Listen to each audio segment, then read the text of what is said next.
Breaker of this world's chain, we adore thee, whom all men love, spotless, taking man's form. O purifier, thou art above the gunas three, knowledge divine, not flesh, thou whom the cosmos wears, a diamond at its heart. Let us look deep in thine eyes. They are bright with the wisdom of God that can wake us from Maya's spell. Let us hold fast to thy feet, treading the waves of the world to safety.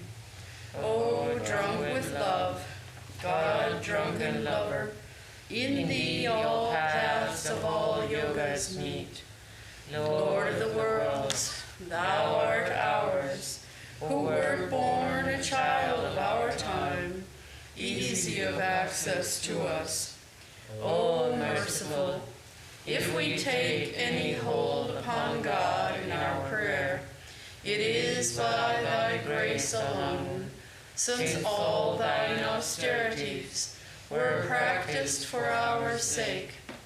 How great was thy sacrifice, freely choosing thy birth in this prison, our iron age, to unchain us and set us free. Perfect, whom lust could not taint, nor passion nor gold draw near. O Master of all who renounce, fill our hearts full of love for thee.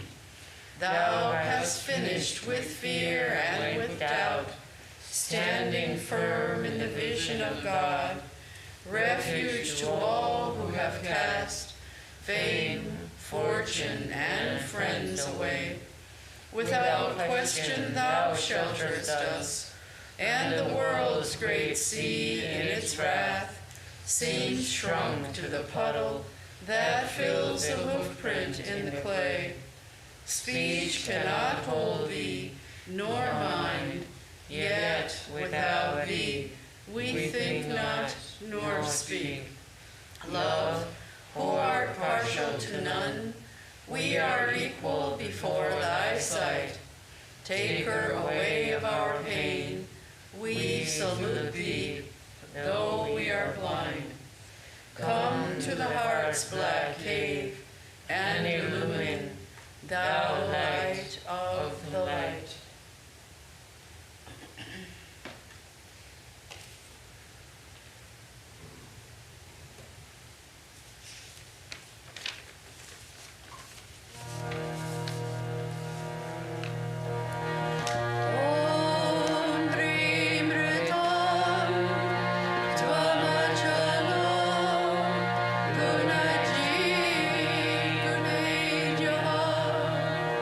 Naktam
Jai Shri Guru Maharaj Ki Jai. Jai Mahamai Ki Jai.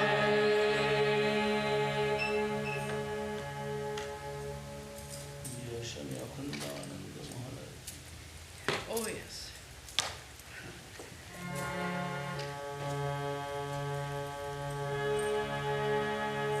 Jai Swamiji Ki Jai.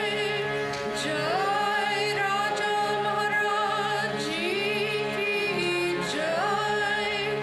Jai Shri Mata Kandananda Maharaj Ki Jai.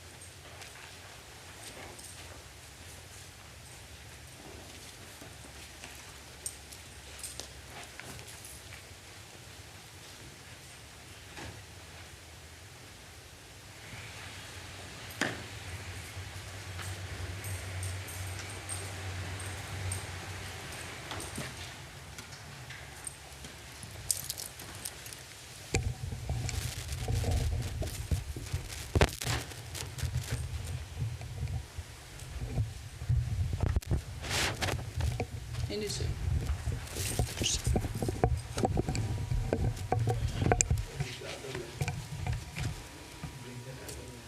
It will do.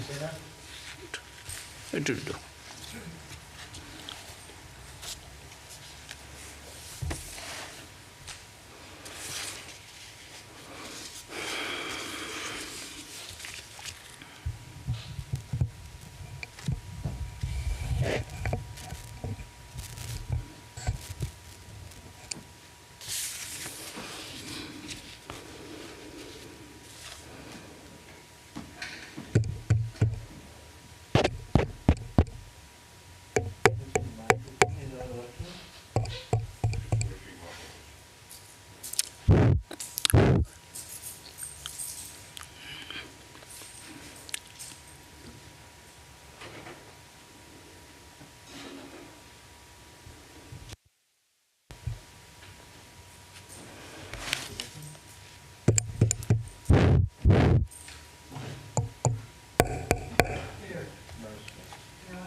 Working.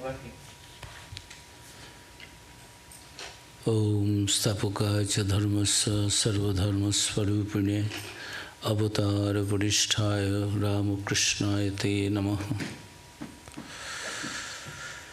To the establisher of Dharma, to the embodiment of all Dharmas, to the paragon of avatars, to Ramakrishna do we bow down in worship. Today is a wonderful day for all of us, very auspicious. Today is the Amavasya, Mahalaya, and on this very special auspicious day, Swami Akhandanandaji Maharaj was born. He was born on 30th September 1864, Friday, Bhadra Amavasya, this Mahalaya day. His father's name was Srimanto Gangopadhyay and mother was Bama Sundari Devi, a pious lady, and father was a Sanskrit teacher and a priest and was adept in yoga and tantra. And Akhandanandaji's pre-monastic name was Gangadhar Gangopadhyay, a Brahmin family full of love and devotion for God. In that family he was born, and in his life we find many traits which we find in the life of Swami Vivekananda. Very concentration of mind, deep concentration of mind. About Swamiji we know that he was Dhyanu Siddha.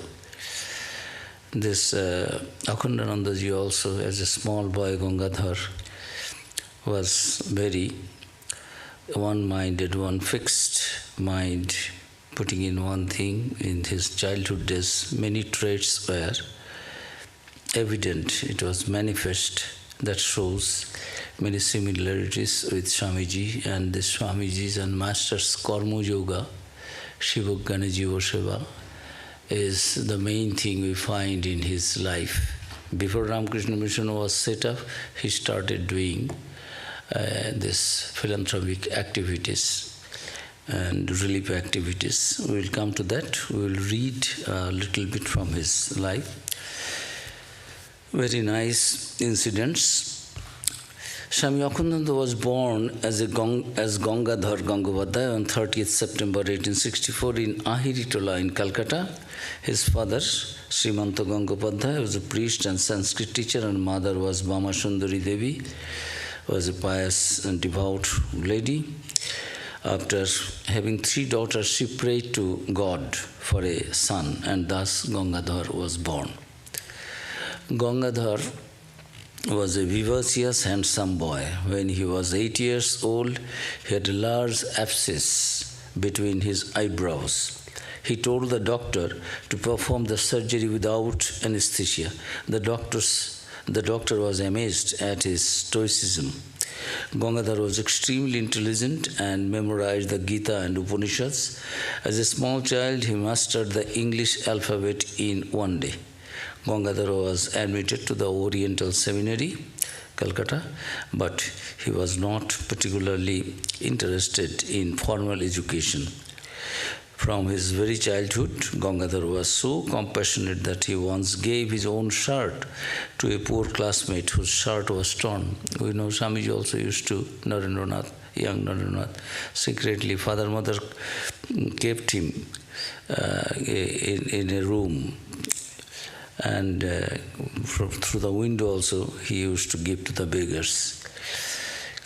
Without telling his parents, he would secretly give food to beggars. He was a strong moralist and always helped his wayward friends.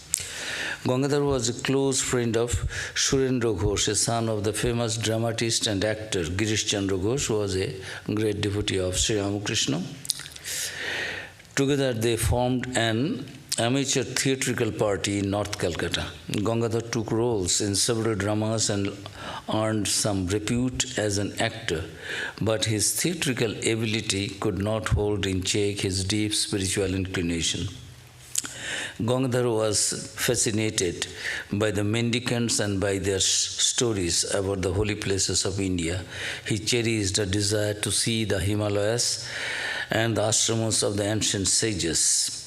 When Gangadhar was 12, he was invested with the sacred thread. Thereafter, he repeated the Gayatri Mantram 3 times a day.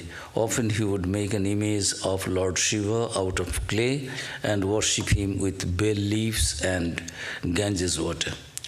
In 1877, Gangadhar and his friend Harinath Swami Turiyananda later met Sri Ramakrishna at Dinanath Bosu's house in Bagbazar. Seeing the master in Samadhi, Gangadhar's spiritual longing increased. Sometimes he would go to the cremation ground and imbibe the mood of renunciation by observing the impermanence of human life. Seeing Gangadhar's monastic tendencies, his mother was eager to arrange his marriage. Knowing her intention, Gangadhar said, and I quote, "Mother, arrange my marriage quickly and bring another mother home. She will help you in cooking and other household works." Unquote. Gangadhar's mother understood the pure nature of her son, who considered all women to be his mother. After that, she never again pestered him about getting married.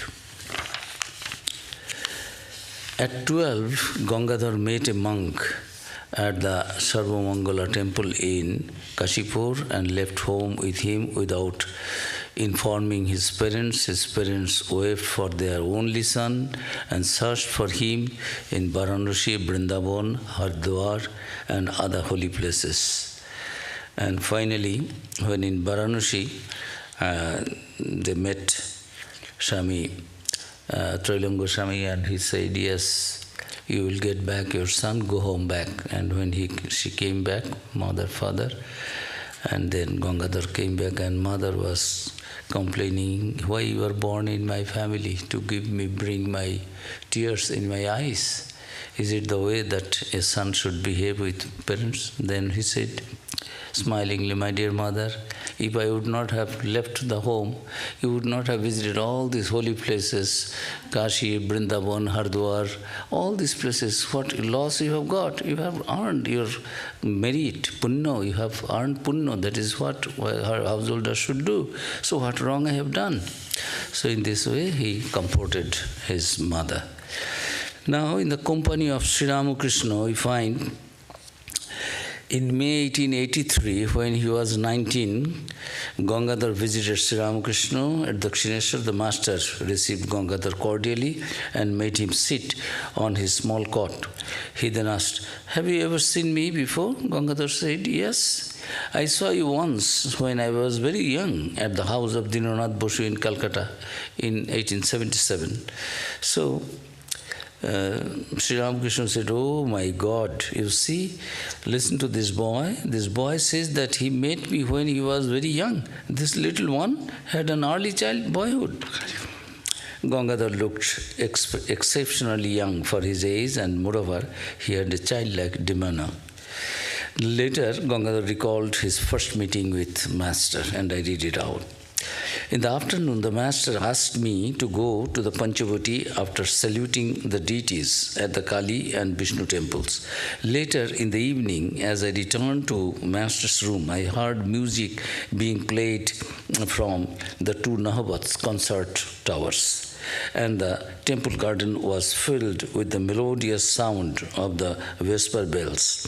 The master's room was dark, and there was a sweet smell of incense. The master was seated on his cot, barely visible. He did not have any outer consciousness. As he had asked me to stay overnight at the temple garden, I did so. The next morning, when I was about to leave for Calcutta, he said to me with a smile, come again on Saturday. After a few days, I went to Sri Ramakrishna for the second time on a Saturday, and I was again made to stay overnight. In the evening, after the Vesper service was over, the master handed me a mat and asked me to spread it on the western veranda.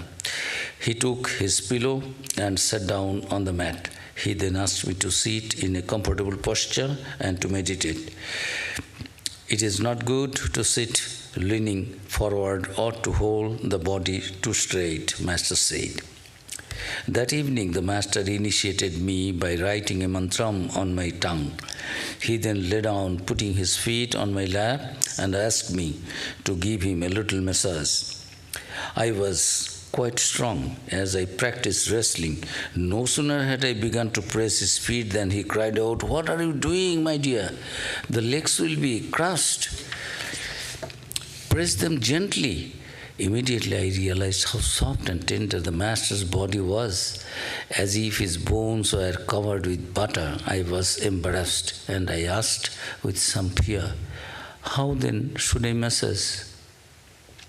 Pass your hands over them gently, he replied. Niranjan also did like Niranjan also did like you at first. When Niranjan also was a strong and stout man, he used to do wrestling. And when Master said, give me a little massage, Niranjan also did the same thing. So don't worry, my dear. So, Gangadhar, about Sri Ramakrishna's meeting, another description is, I am reading it out. One morning, Sri Ramakrishna asked me to accompany him to the Panchavati. And there he told me to meditate facing the east.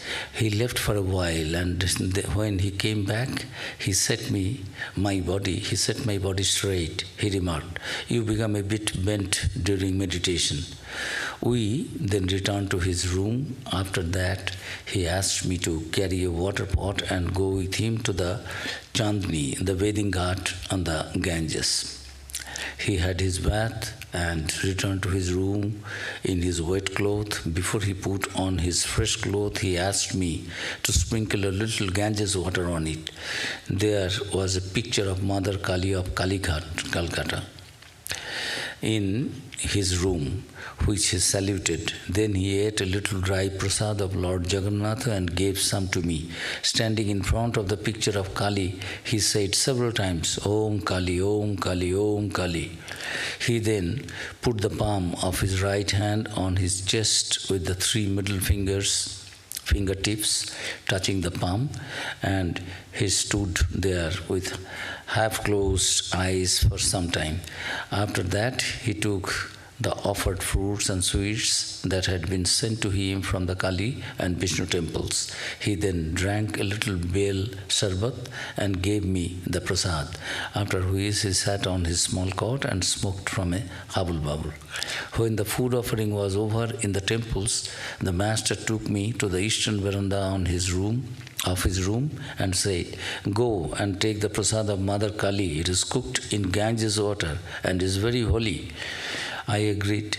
While walking through the courtyard, I looked back and noticed that the master was watching whether I was going to the kitchen of the Vishnu or Kali temple, because he was a vegetarian, strict vegetarian. He used to himself cook his food. He won't even take food prepared by others. After his investiture of the sacred thread, he used to practice that. Master knew that. Even after that, Master was sending him to Kali temple, where non-veg items were also offered to Ma Kali. So he was thinking, I wondered why he had asked me to go to the non-vegetarian kitchen of Kali instead of the vegetarian kitchen of Vishnu. I did what the master said, but I ate only the vegetarian dishes. I still remember the thick preparation of chana dal, lentils. When I returned to the master's room, I found him waiting near the east door of the beetle row. I found him waiting near the east door with a beetle roll in his hand. Giving it to me, he said, Chew it. It is good to chew a couple of beetle rolls after meals. It removes bad breath. Sometimes I would think the master says that most of my habits, such as taking only self-cooked food, being a vegetarian, practicing austerity, chewing Myro, Balan, and so on, are for old people. If they are not good, why should not I give them up? I was thinking that, and one day I visited the master and had prasad at the temple. A group of devotees came after his noon rest, and I spread a mat for them on the floor. One of them asked the master, Sir, is it good that these young boys come to you to embrace the monastic life, disregarding the householder's life?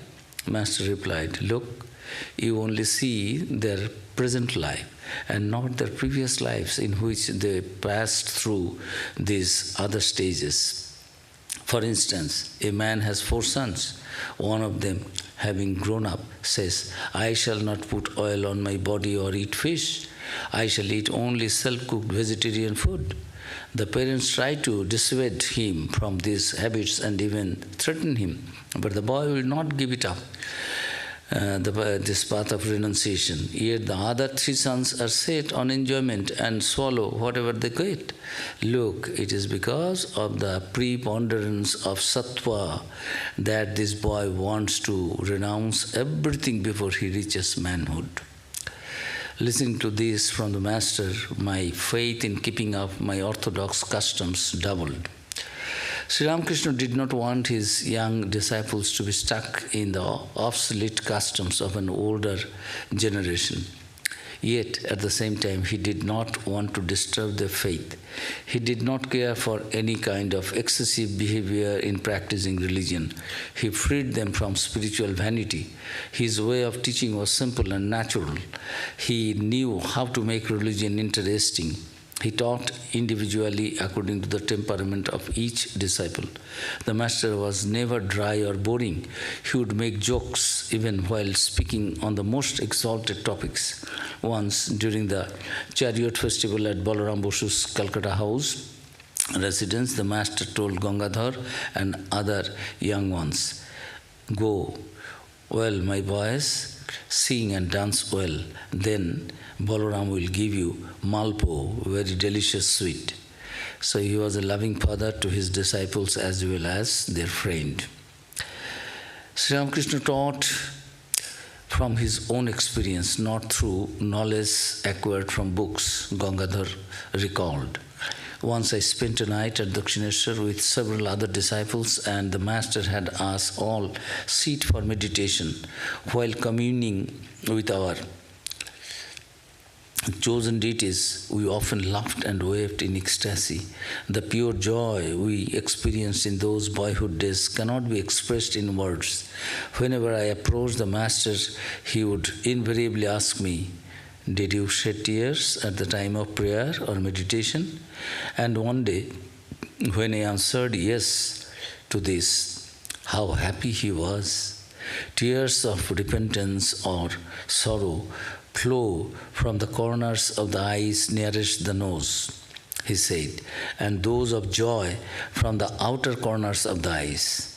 Suddenly the master asked me, "Do you know how to pray?" Saying this, he flung his hands and feet about restlessly, like a little child impatient for its mother. Then he cried out, "Mother, dear, grant me knowledge and devotion. I don't want anything else. I can't live without you." While thus teaching us how to pray, he looked just like a small boy. Profuse tears rolled down his chest and he passed into deep samadhi. I was convinced that the master did that for my sake. One morning, Sri Ramakrishna took me to the Kali temple.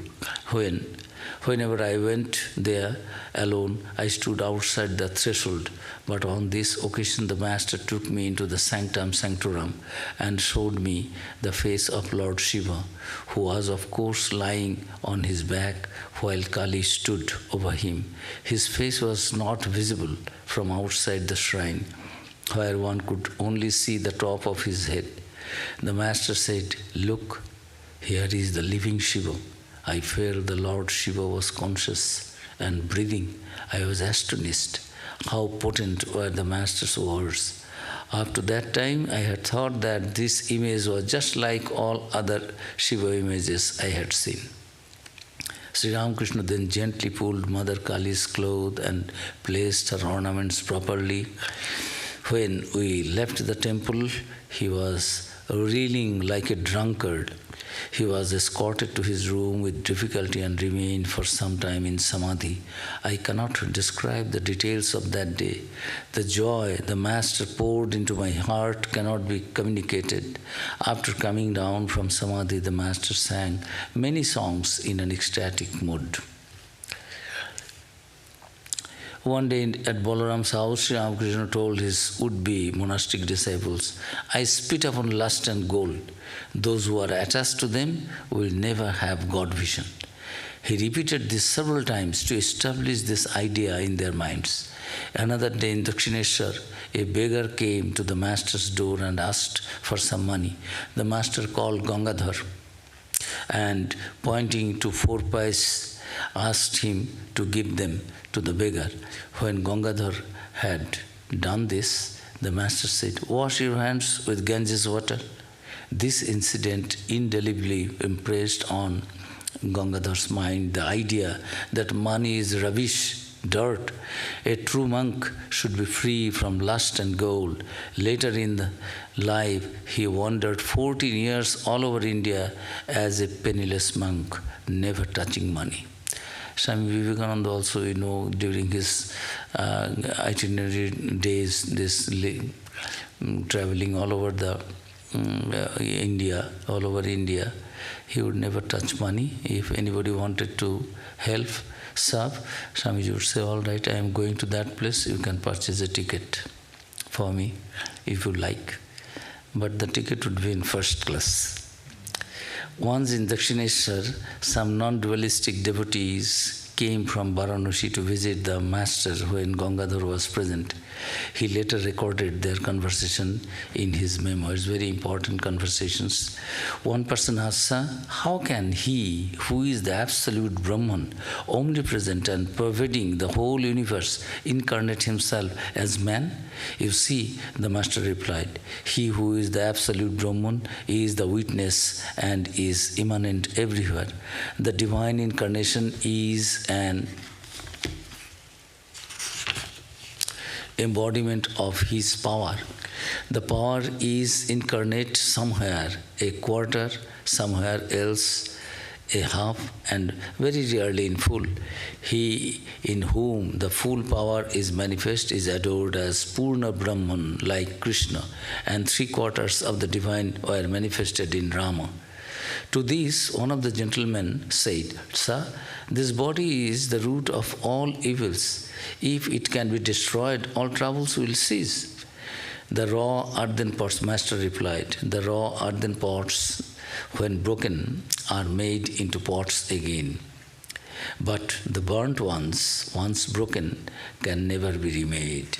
So if you destroy the body before the attainment of self-realization, you will have to be reborn and suffer similar consequences." Unquote. "But sir," the gentleman objected, "why does one take so much care of his body?" The master answered, "Those who do the work of molding preserve the mold with care till the image is made. When the image is ready, it does not matter whether the mold is kept or rejected. So with this body, one has to realize the Supreme Self. One has to attain self-knowledge. After that, the body may remain or go. Till then, the body has to be taken care of." The gentleman was silenced. One of these visitors was a follower of Keshav Chandra Sen. The master talked with him on the eastern veranda while I was there. "Do you practice the Brahminical rites daily?" the master asked him. "I do not like all these rituals," he said. "You see," the master went on, "do not give up anything by force. If the blossoms of gourds and pumpkins are plucked off, their fruits rot, but when the fruits arrive, the flowers fall off naturally. Do you believe in a God with form or in a formless God?" "In the formless aspect," was the reply of the man. "Master, but how can you grasp the formless aspect all at once? When the archers are learning to shoot, they first aim at the plantain tree, then at a thin tree, then at a fruit, then at the leaves, and finally at a flying bird. First meditate on the aspect with form. This will enable you to see the formless later." On another occasion, Gangadhar went to the Dakshineshwar and found that the master was in Samadhi. When he came down to normal consciousness, he spoke of God vision and self-realization, saying, "One's own chosen deity is one's own self. The chosen deity and the Atman are identical. The vision of the chosen deity is equivalent to self-knowledge." So we go forward very briefly, then after passing away of Sri Ramakrishna, this young monk traveled through Himalayas and Tibet 3.5 years. There are many stories. He visited Bodh Gaya, where he met Pramoda Dasmitro, and Pramoda Dasmitro knew the name of Sri Ramakrishna, and when found, he did not know Vivekananda at that time. But when he saw this young yogi, he invited him to Kashi, Benares, and he went to Benares, and he taught him Upanishadic chanting, and he was a scholar, this Pramoda Dasmitro.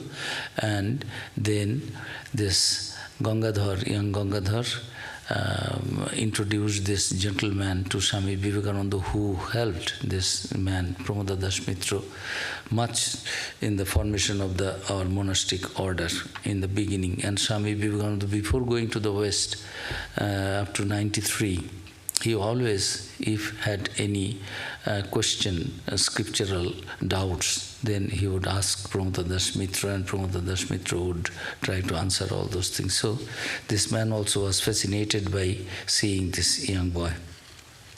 And when he met Trilunga Swami or Bhaskarananda Swami, he got their blessings.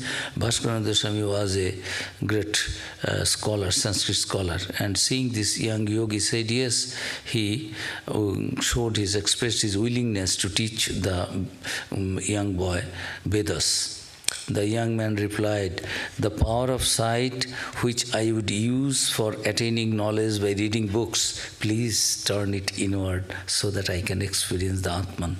Bhaskarananda marveled at him and remarked, "I see you are a yogi." So, many places he traveled in the Himalayas and Tibet, and when he came back after 3.5 years, then everyone was very happy. And in 1890, Swami Vivekananda expressed his desire to go to Himalayas for deep meditation and took blessings from Holy Mother Sharda Devi when Holy Mother Sharda Devi was in Gushudi. It was mid-July 1890, and Akhandanandaji, Holy Mother used to call him Ganga. The Holy Mother gave her blessings and she blessed them, telling Akhandananda, "My son, you know the way of life in the mountains because you have already been there. Please take care of Naren so that he may not suffer from lack of food." And then she said, "Amader Sarvosya tomar hate dilam."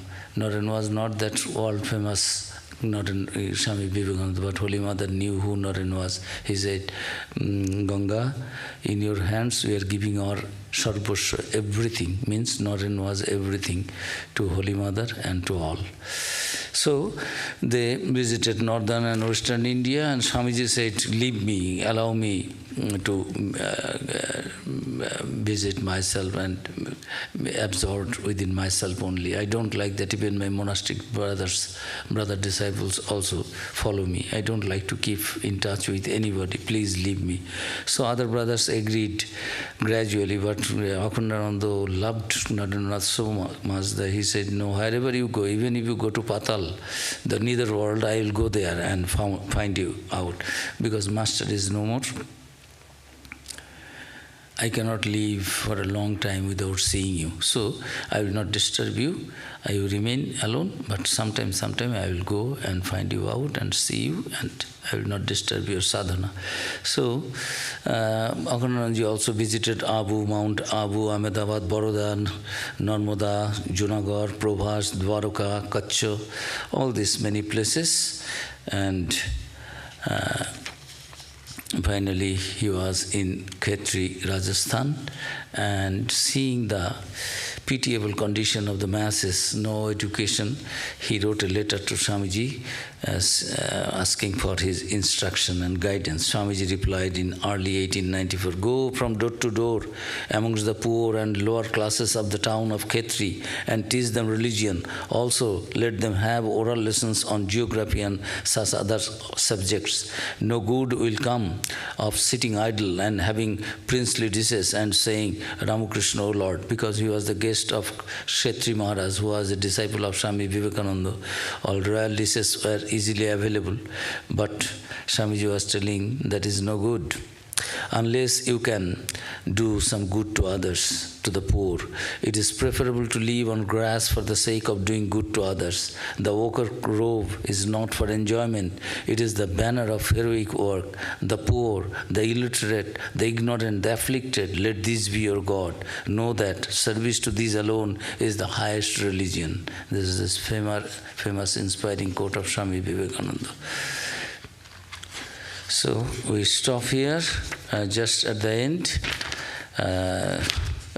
Just passing this, just 2 minutes towards the end. He became president of the Ramakrishna Math and Mission in 1934 after the passing away of second president, Swami Shivanandaji Maharaj.